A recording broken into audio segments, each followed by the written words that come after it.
இந்த ஒரு பதிவில் நம்ம என்ன பார்க்க போகிறோம்னா, ஆக்சுவலாக பார்த்தீங்கன்னா சீமான் அண்ணன் தொட்டு ஏன் தம்பி வீடியோ பண்ணுறவங்ககிட்ட எத்தனை தடவை நான் சொல்லிட்டேன் அப்படின்னு சொல்லி நிறைய பேர் கண்டிப்பாக தாவேக்கா தோழர்கள் கமெண்ட் பண்ணுவீங்க.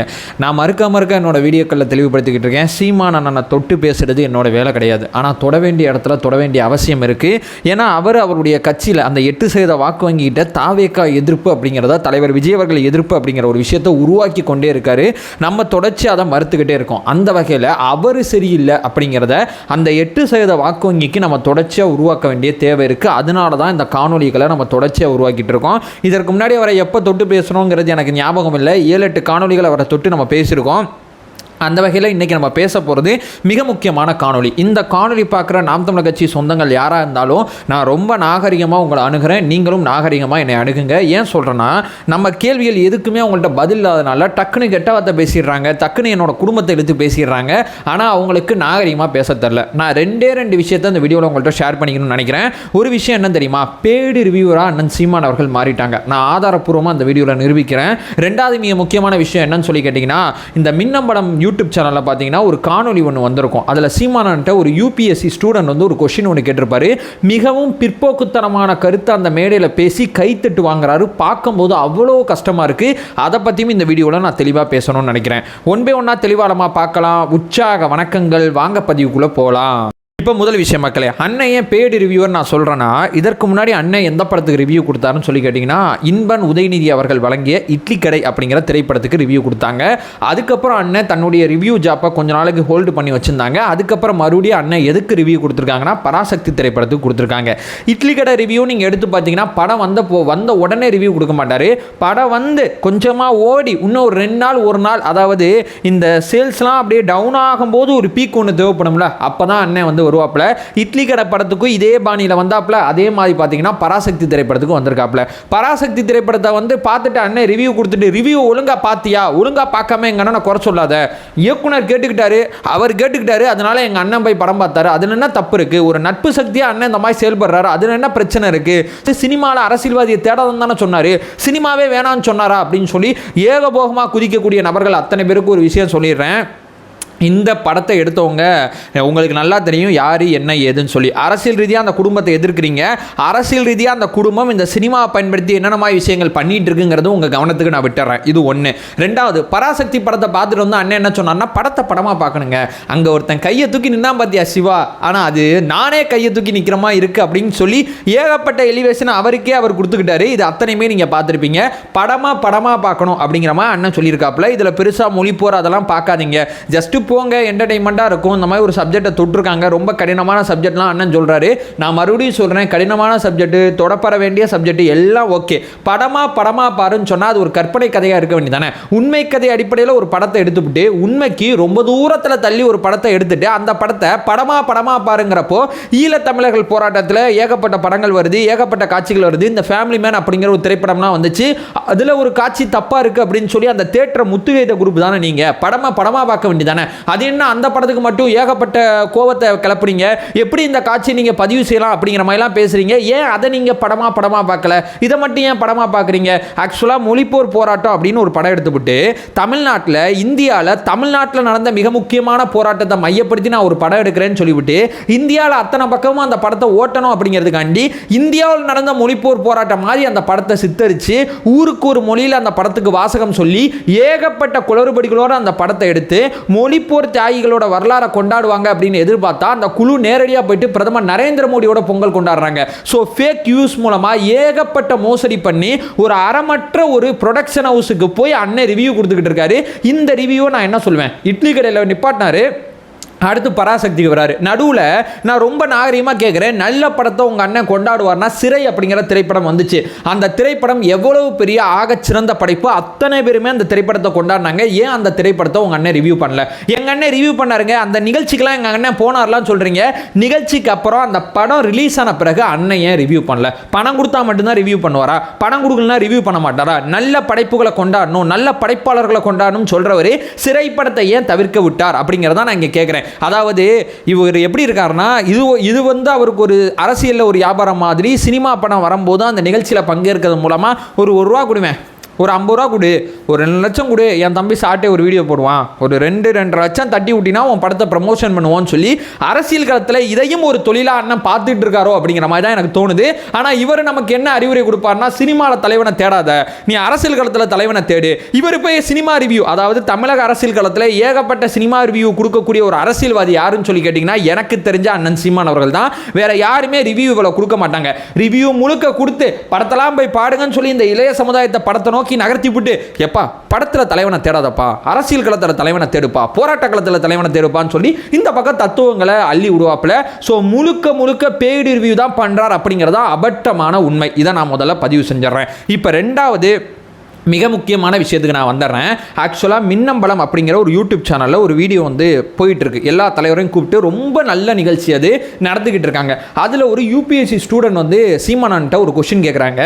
அண்ணே, என்கிட்ட விவசாய நிலம் கிடையாதுங்க, அதனால நான் வந்து இந்த மாதிரி வந்து யூபிஎஸ்சி எக்ஸாமுக்கு படிச்சுக்கிட்டு இருக்கேனே, என்னென்ன விஷயம் அப்படிங்கிற மாதிரி ஒரு கொஷின் கேட்குறாரு. விவசாய நிலம் உனக்கு இல்லைனா நீ வந்து குத்தகைக்கு எடுத்து விவசாயம் பண்ண வேண்டியதானே, மாடி மேய்க்கலனா என்ன இது மாடி மேய்க்காம நீ அதை பண்ணுற இதை பண்ணுறேன்னு சொல்லி, மாடி மேய்க்கலனா உனக்கு எப்படி சோறு வரும், நீ யூபிஎஸ்சி படிச்சு நீ எப்படி சாப்பிடுவ, சாப்பாடு ரொம்ப முக்கியம்யா, வேளாண்மையை கைவிட்ட நாடு என்னைக்கு வந்து நல்லா இருந்திருக்கு அப்படின்னு சொல்லி வழக்கமா எதையுமே படிக்காம தனக்கு தோன்றதை உட்காந்து பேசுவாங்கல்ல, அந்த மாதிரி ஒரு அரசு நிர்வாகத்தை தொடர்ச்சி அண்ணன் சீமான் அவர்கள் பார்க்குறாங்க.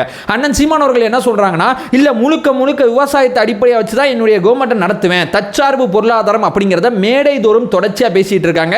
கியூபாவில் இருக்கக்கூடிய காணொலி பாரு, அங்க இருக்கக்கூடிய காணொலி பாருன்னு சொல்லி ஏகப்பட்ட காணொலியில் காமிச்சு பசங்க அத்தனை பேரை மூளைச்சலவை தான் செய்கிறாங்களே தவிர அத்தனை பேருமே இங்க யோசிக்காம இருக்கான் அப்படிங்கிறதா என்னுடைய பெரிய ஆதங்கமா இருக்கு. ஸோ ஒரு நாடு, ஒரு மாநிலம், அதோட பொருளாதார கொள்கைகள் எப்படி இருக்குன்னு சொல்லி தயவு செய்து இந்த வா தமிழா பொருளாதாரம் பயில்வோம் அப்படிங்கிற இந்த புத்தகத்தை தயவு செய்து படிங்கயா. தற்சார்பு பொருளாதாரம் அப்படின்னு சொல்லி பேசுறீங்க. ஒரு மாநிலம் எத்தனை செக்டார்ல ஒர்க் பண்ணணும், ஒரு மாநிலத்தோட வேலை என்ன, ஒரு மாநிலத்தோட முதலமைச்சரோட வேலை என்ன, விவசாயத்தை தமிழ்நாட்டில் ஏன் அரசு பணியா மாத்துறதுல என்ன சட்ட சிக்கல் இருக்கு, விவசாயத்தை மட்டும் ஒரு கவர்மெண்ட் நம்பி இருந்தா என்ன மாதிரி பிரச்சனை இருக்கு, நீங்க காமிக்கிறீங்களே கியூபா, அந்த நாட்டோட விவசாயத்தில் எத்தனை பேர் ஈடுபடுறாங்க, அந்த நாட்டோட மக்கள் தொகை என்ன, அந்த மக்கள் தொகையில் அந்த விவசாயம் எவ்வளவு பெரிய பங்களிப்பை ஏற்படுத்துது, இலங்கையில் நடந்த பிரச்சனையோட பின்னணி என்னன்னு எதையாவது என்னைக்காவது தேடி படிச்சு பார்த்துருக்கீங்களா? ஒரு கருமத்தையும் ஒரு நாளும் படிச்சு பார்க்கறது கிடையாது. ஆனால் மேடை தோறும் பார்த்தீங்கன்னா எனக்கு இருக்கிற அறிவு இந்த உலகத்தில் எவனுக்கே இல்லை அப்படிங்கிற மாதிரி பேசுறது. நான் மறுபடியும் சொல்றேன், ஒரு அரசோட வேலை விவசாயம் பண்றது கிடையாது. அதாவது ஒரு அரசு 30,000 ரூபாய் சம்பளத்தில் அத்தனை பேருக்கு நான் விவசாய வேலை தரேன் அப்படிங்கிற மாதிரி ஒரு அரசு சொன்னுச்சுன்னா அந்த அரசு ஏமாத்த போற அரசுங்கிறத நான் ஆணித்தனமா சொல்லிடுறேன். ஒரு அரசால இன்னைக்கு 2,000 ரூபாய் மகளிருக்கு வாக்குறுதி கொடுத்ததை நிறைவேற்ற முடியுமா அப்படிங்கிற கொஸ்டின் மார்க் இருக்கும்போது, குடும்பத்தில் ஒருத்தருக்கு 30,000 ரூபாய் சம்பளத்தை அரசு வேலை கொடுப்பேன், அதை நான் ப்ராஃபிட்டபிளா நடத்துவேன் அப்படின்னு சொன்னாங்கன்னா, இப்போ ஏன் விவசாயம் ப்ராஃபிட்டபிளா இல்லை அப்படிங்கிற அந்த கொஸ்டினை அவங்களுக்கு தெரியல, பதில் தெரியாம இவங்க வாய்க்கு வந்ததை பேசிட்டு இருக்காங்க அப்படிங்கிறத நான் இங்க சொல்றேன். ஏன் இப்போ விவசாயம் ப்ராஃபிட்டபிளா இல்லை? நல்லா யோசிச்சு பாருங்க. எல்லாருக்குமே இங்கே சாப்பாடு தேவையா இருக்கு. இப்போ விளைவிக்கிற விவசாயி நல்லா தானே சம்பாதிக்கணும். அவங்க ஏன் நட்டப்பட்டுக்கிட்டே இருக்காங்கன்னா, இந்தியா ஆல்ரெடி தன்னிறைவு பெற்ற நெல் உற்பத்தியில் இருக்கு. அதாவது சுவாமிநாதன் அவர்கள் கமிஷனுக்கு முன்னாடி அண்ணன் சீமான் அவர்கள் இதை எடுத்து வந்து இதை நம்ம பண்ணோம்னா நல்லா சம்பாதிக்கலாம் அரசாங்கமா அப்படின்னு நீங்க சொன்னீங்கன்னா நான் ஏற்பேன், மறுக்க மாட்டேன். ஆனால் சுவாமிநாதன் அவர்கள் கமிஷனுக்கு அப்புறம் இந்தியா நெல் உற்பத்தியில் தன்னிறைவு அடைஞ்சிருச்சு. இங்கே தேவைப்படுற உற்பத்தி போக நம்ம வெளிநாடுகளுக்கு ஏற்றுமதி பண்ணிட்டு தான் இருக்கோம். ஆல்ரெடி இது நடந்துகிட்டு இருக்கு. அப்படி இருந்து இங்கே ஏன் விவசாயிகள் நட்டப்படுறாங்கன்னா, இங்கே அதிக உற்பத்தி, அதிக விவசாயிகள் இருக்காங்க. மன்மோகன் சிங் அவர்கள் ஆல்ரெடி ரொம்ப சுருக்கமாக சொல்லிட்டாங்க ஏன் விவசாயம் லாபகரமா இல்லைங்கிறதுக்கு. இங்க அதிக உற்பத்தி இருக்கு, அது குறைந்த விவசாயிட்டு வந்துச்சுன்னா அந்த விவசாயிகள் அத்தனை பேருமே லாபகரமா இருப்பாங்கிறத ஆல்ரெடி சொல்லிட்டாங்க. ஒரு அரசோட வேலை விவசாயத்தில் மட்டும் கவனம் செலுத்துறது கிடையாது.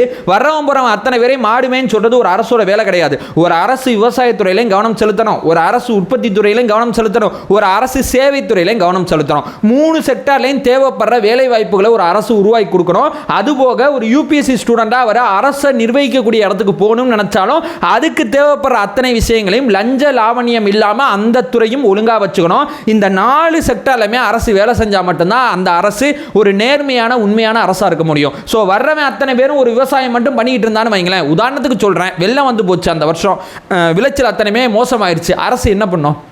உற்பத்தி துறையில் கவனம் செலுத்துனுச்சுன்னா சேவைத்துறையை வச்சு பேலன்ஸ் பண்ணும், சேவைத்துறையை கவனம் செலுத்துச்சுன்னா விவசாயத்துறையை வச்சு பேலன்ஸ் பண்ணும். ஸோ 3 செக்டார்லையுமே ஒரு அரசு மாறி மாறி வேலை செய்கிறது ஒரு அரசோட வேலை கிடையாது.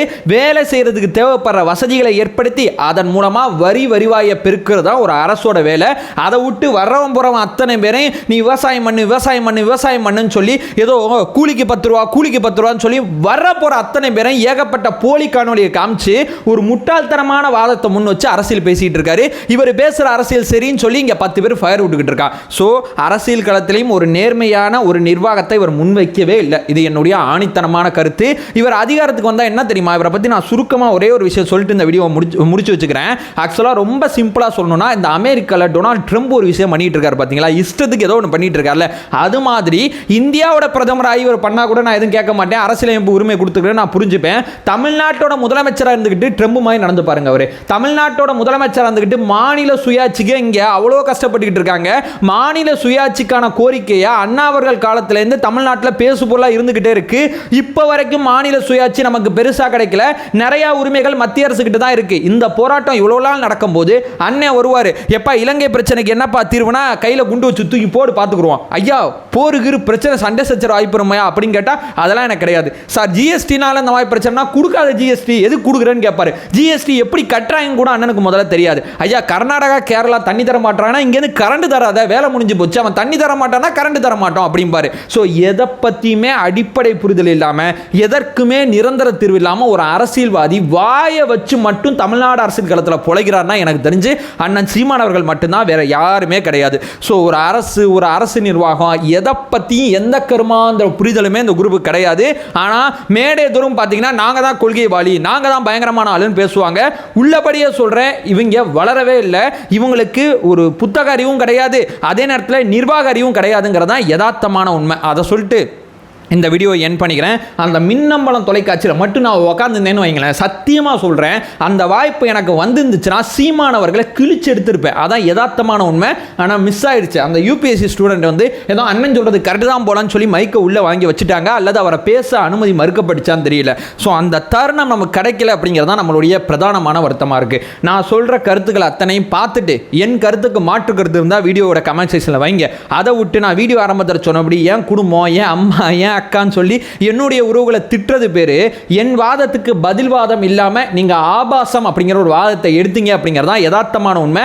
வாதத்துக்கு பதில் வாதம் இருந்தால் வைங்க, அல்லது பதில் காணொலி இருந்தால் போடுங்க, நான் பதில் சொல்கிறேன் அப்படிங்கிற ஒரு விஷயத்தை சொல்லிட்டு இந்த வீடியோ நான் என் பண்ணிக்கிறேன். நம்ம சேனலை ஃபர்தராக ஃபாலோ பண்ணிங்கன்னா பொலிட்டிக்கல் சார்ந்து முக்கியமாக பார்த்தீங்கன்னா தாவேகா சார்பாக ஏகப்பட்ட காணொலிகளை தொடர்ச்சியாக பேசிகிட்டு இருக்கோம். நம்மளுடைய ஒரே நோக்கம் அறியாமை அகற்ற வேண்டும், அறியாமை அகற்றப்பட வேண்டும். Thank you so much.